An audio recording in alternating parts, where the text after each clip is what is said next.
I guess I could let you live with us as a maid. But not as a family member.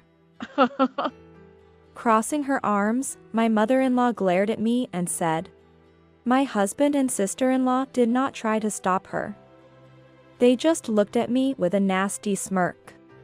The three of them, my mother-in-law, husband, and sister-in-law, had just started living in a luxurious high-rise apartment. They got it with the company's money, to live separately from me, their daughter-in-law. If that's how they want it, I'll tell them everything. Who they should thank for being able to live in that fancy apartment. My name is Vanessa, and I'm 33 years old. I have a family of 3, my 35-year-old husband, Gabriel, and our 3-year-old son, Michael. Gabriel and I met at a friend's wedding. I was a friend of the bride, and Gabriel was a friend of the groom. We ended up organizing the wedding after party together. That's why we often met before the wedding. To shop for bingo prizes for the party and to plan a surprise movie for the bride and groom. After the successful wedding and after party, Gabriel contacted me, asking if we could meet again even though the wedding and party were over. I replied that I wanted to meet too, and that's how our relationship began. Our relationship went smoothly, and on my birthday about 2 years later, Gabriel proposed to me. I remember being overjoyed. However, until we decided to get married, I had never met Gabriel's family and had no idea what kind of family they were. After we got engaged, the day came for me to meet Gabriel's parents and sister. We were introduced at Gabriel's family home. This is Vanessa. I think I've told you about her. We're getting married. So we came to say hello today. Nice to meet you. I'm Vanessa. I may be inexperienced, but I hope to have a good relationship with you all. Oh, Vanessa, same here. Let's help each other out and have a good relationship. As she said this, my mother-in-law smiled kindly at me. And I felt relieved that I could probably get along well with this family. But that feeling was short-lived. Suddenly my mother-in-law said, "So, when are Gabriel and Vanessa going to start living with us?" Currently, Gabriel works at a steak restaurant run by his father. His younger sister, Janet, and mother also work there. The president is his father, the vice president his mother. And Gabriel and Janet handle the hall and kitchen work, employing several part-timers. Their family home is very close to the steak restaurant. Janet and my in-laws live in that house, but it seems they want us, the newlyweds, to live there too. Surprised by my mother-in-law's unexpected suggestion, I quickly glanced at Gabriel. But he responded as if it were natural. "Yeah, maybe next month. We'll move in soon." I was about to object. But I didn't want to be disliked by my husband and his family right after getting married. I thought we could live together again once things cooled down. So I didn't argue against living with his family. Because of that, I couldn't say anything against the cohabitation. And thus started living with my in-laws. Due to the move, I had to quit my job, which I had before marriage. While I was job hunting, my father-in-law asked me to work with them. So I started working as a hall staff member in the family-run steak restaurant. On a day when there were few customers, we closed the shop early and decided to have dinner as a family. Since we won't have any more customers today, let's close early and have dinner together. Vanessa, you'll cook, right? I briefly wondered why I had to cook alone for the 5 of us. But I didn't object and silently prepared meals for everyone. The menu included fried chicken, simmered pumpkin, salad, and soup. As I placed the dishes on the dining table, my father-in-law frowned and muttered, "Fried chicken for old people, huh?" Gabriel also complained, "I don't really like pumpkin." And Janet added, "This tastes bland. Not good." I hurriedly apologized. "I'm so sorry. I should have thought more about it. I'll be more careful from now on." Vanessa, the flavor is bland and the menu is the worst. With those words, my mother-in-law delivered the final blow. Then, laughing, she said to everyone, "Who would have thought it would come to this? My cooking is far more delicious." The rest of the family chimed in with praise for her cooking. Absolutely. Mom's cooking is the best. If it had been Mom's pumpkin dish, it would have been fine. Mom is good at seasoning every dish. Seeing her family's reaction, my mother-in-law looked smugly satisfied. And so, days like these continued. One day, while I was working at my in-laws' steak restaurant, I heard a loud thud from the kitchen, followed by my mother-in-law's scream. Gabriel and I rushed to the kitchen, only to find my father-in-law unconscious. We closed the restaurant immediately and rushed him to the hospital, but sadly, he passed away. The cause was a myocardial infarction. The sudden death of my father-in-law took a toll on my mother-in-law's health. Following Gabriel and Janet's advice, she decided to quit her job. Gabriel and the others are right, I'm retiring. Vanessa will take over my duties. Unable to refuse her request, I nodded in agreement. Gabriel then took over as president, and Janet became the vice president. A year has passed since my father-in-law's death. During that time, I discovered I was pregnant and safely gave birth to a baby boy, whom we named Michael. With the need to provide for Michael, expenses increased. Despite our best efforts, the restaurant struggled with declining patronage. One day, during a slow shift, Gabriel and Janet started a conversation. "Hey, Gabriel. Don't you think the number of customers has been decreasing lately?" "Really?" "Well, there are slow periods in business. We're the owners, it'll be fine." "Right. You're so understanding, brother. We have nothing to fear." Watching them laugh and joke with each other, I felt uneasy. They seemed too relaxed, almost overconfident. I watched Gabriel and Janet's exchange with a sense of unease. In the end, the customers didn't return, and we had to let go of the part-time staff one by one. Eventually, only our family was left to run our family-owned steak restaurant. There used to be about 40 customers during lunch and around 60 during dinner. But lately, even on a busy day, the number has halved. Feeling anxious about this situation and the laid-back attitude of the siblings, I couldn't help but speak up during a family meal. "Gabriel, Janet mentioned it too, but I think our sales have been dropping. We need money for Masaki's future. Maybe we should try some advertising. I can help with posting flyers." "What are you talking about? You don't know anything about running a business. Vanessa, you're an outsider. Are you criticizing our children's management?" "Yeah, maybe it's because of Vanessa's poor service. Sales have dropped since she took over from Mom. It must be her fault." Gabriel became visibly upset, my mother-in-law glared at me disapprovingly, and Janet slammed her hand on the table, leaning forward to blame me. Do they even realize what they are saying? Sales are down, and they show no sense of crisis. They even lash out at me when I try to help. I wanted to argue, but knew it would only lead to more resistance.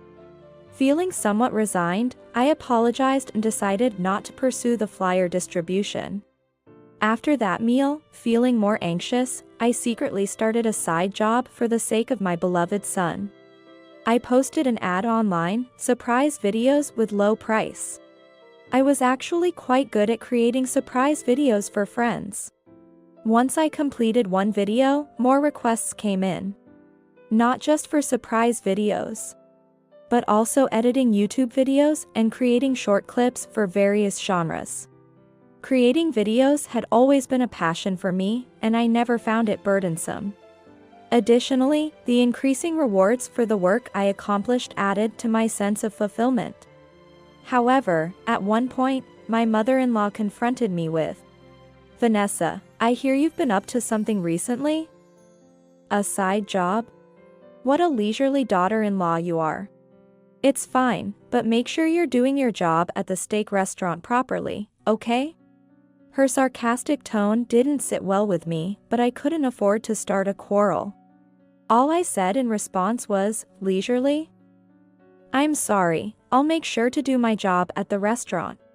My mother-in-law left the scene with an obvious look of displeasure, huffing, "Thmph." Then, on a swelteringly hot summer day, Vanessa, I'm going out with Gabriel and Janet on an errand, so you prepare dinner. After giving me the instruction, the three of them left the house. It was so hot that day, even the news reported a heat wave. I decided to let Michael play in a pool to cool off, so after preparing dinner, I started setting up a plastic pool. After inflating the pool and filling it with water, Michael was playing in it when the doorbell rang. It was a delivery person at the front door, so I went to receive the package while holding Michael. Just then, my mother-in-law returned home and snatched the package from me, saying, "That's mine, Vanessa. Hand it over quickly."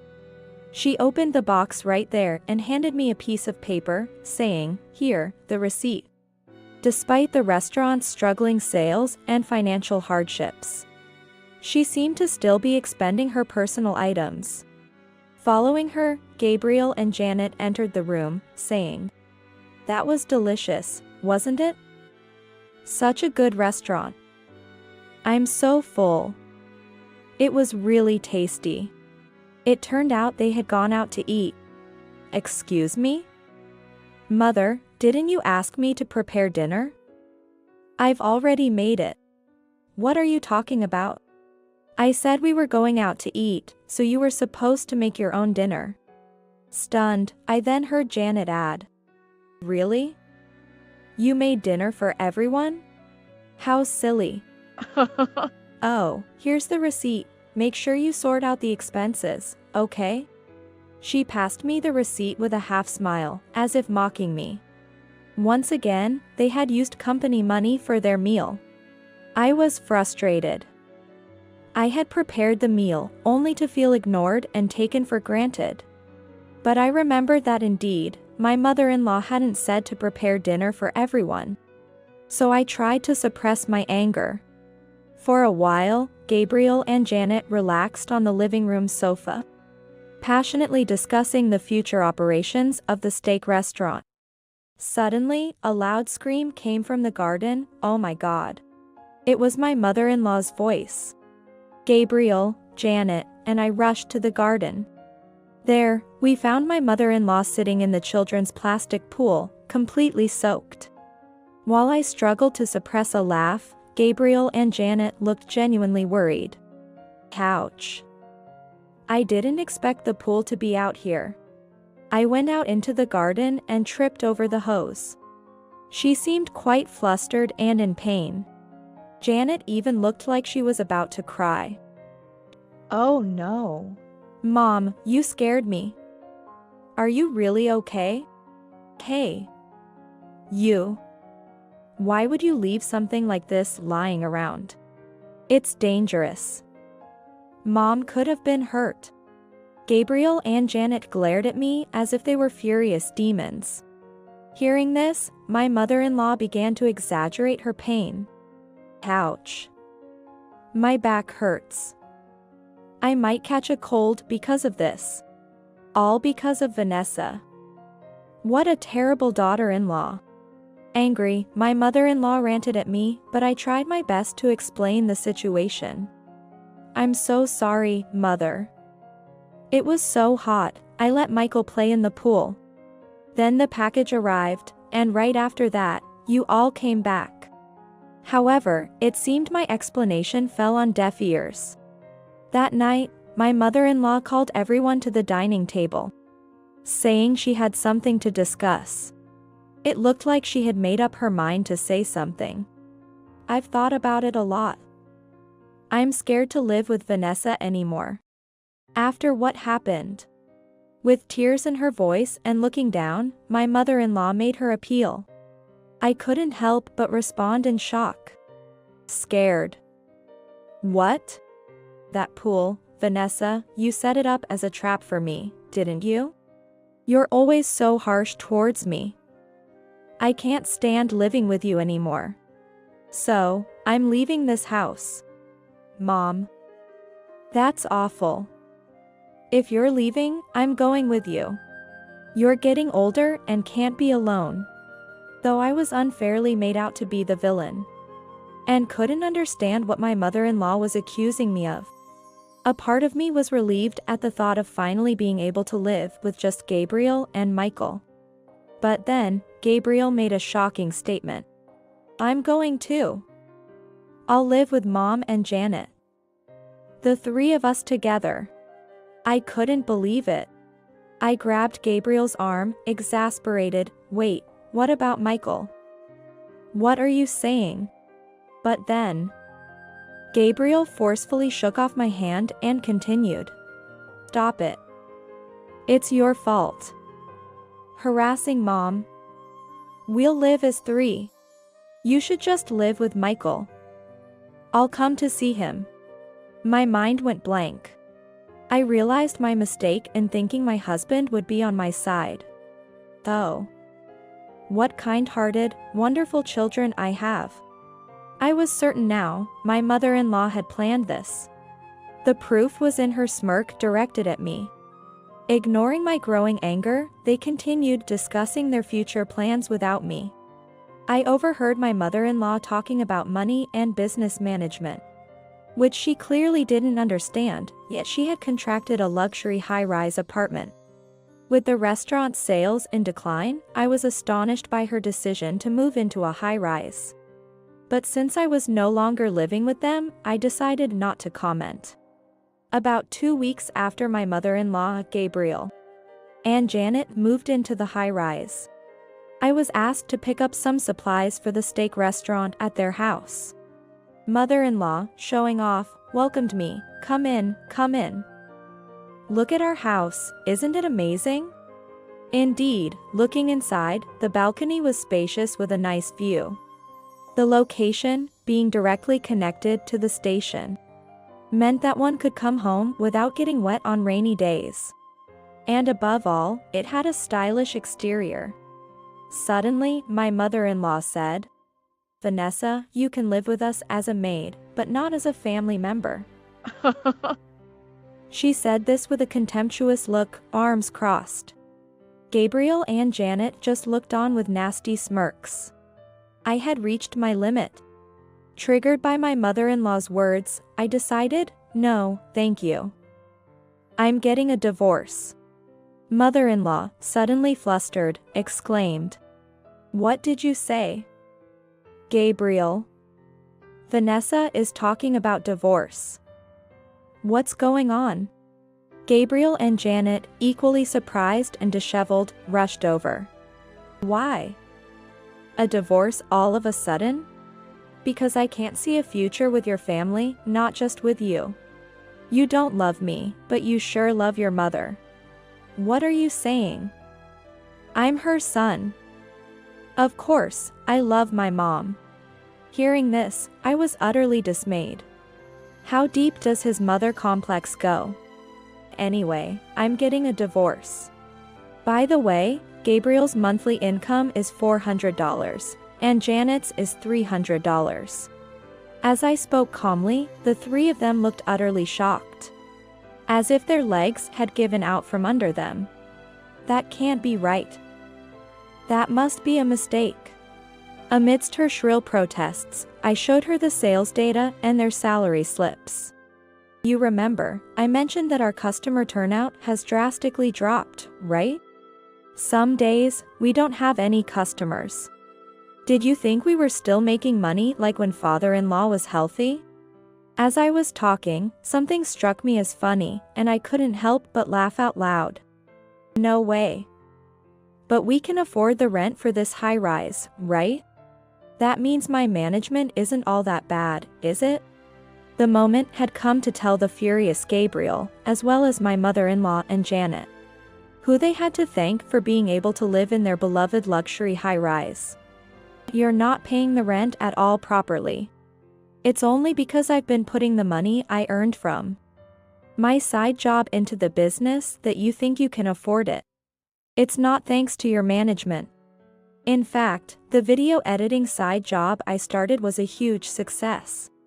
Without telling the three of them, I had been using the money I earned to cover the expenses of the high-rise apartment, which had a monthly rent of $8,000.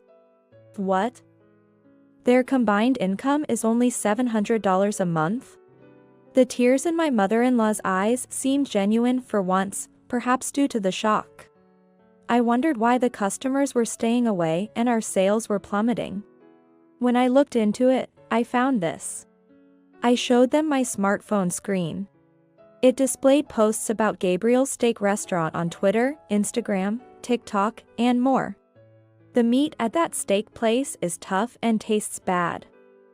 They served us dirty glasses. The kitchen staff were constantly chatting, which was unpleasant. The manager has no manners and smells of cigarettes. The waitress has such long nails, it's unhygienic. And so on. Janet, I told you, long nails are a no-no for food service staff. Such nails lead to sloppy washing up. You're unhygienic, careless, and a mama's boy and brother complex. And a person who harasses their brother's wife will definitely not be popular. You're doomed to be single forever. Janet glared at me resentfully, but soon snapped at Gabriel. It's your fault, brother. I told you not to change the meat type. Now everyone knows it's tough. Gabriel, in turn, attacked Janet, and the two of them started arguing loudly. My mother-in-law tried to intervene, but Gabriel and Janet were too busy blaming each other and venting their mutual grievances. Anyway, I no longer want anything to do with you. Not a single penny of the money I've earned will be spent on you. Enjoy living with your two children, whose combined income is $700 a month. I made myself clear and left the high-rise apartment. After that, I took Michael and went back to my parents' house.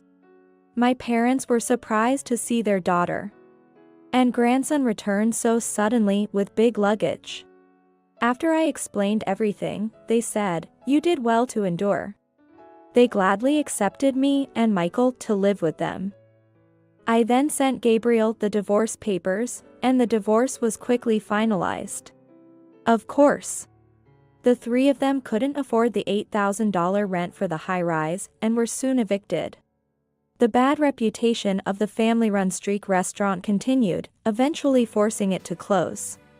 The three are now living in a cramped, run-down apartment.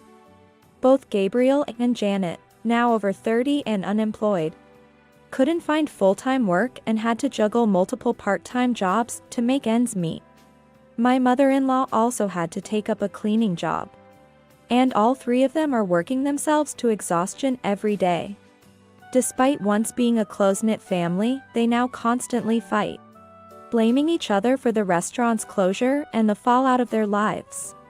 It's brother's fault the steak place closed.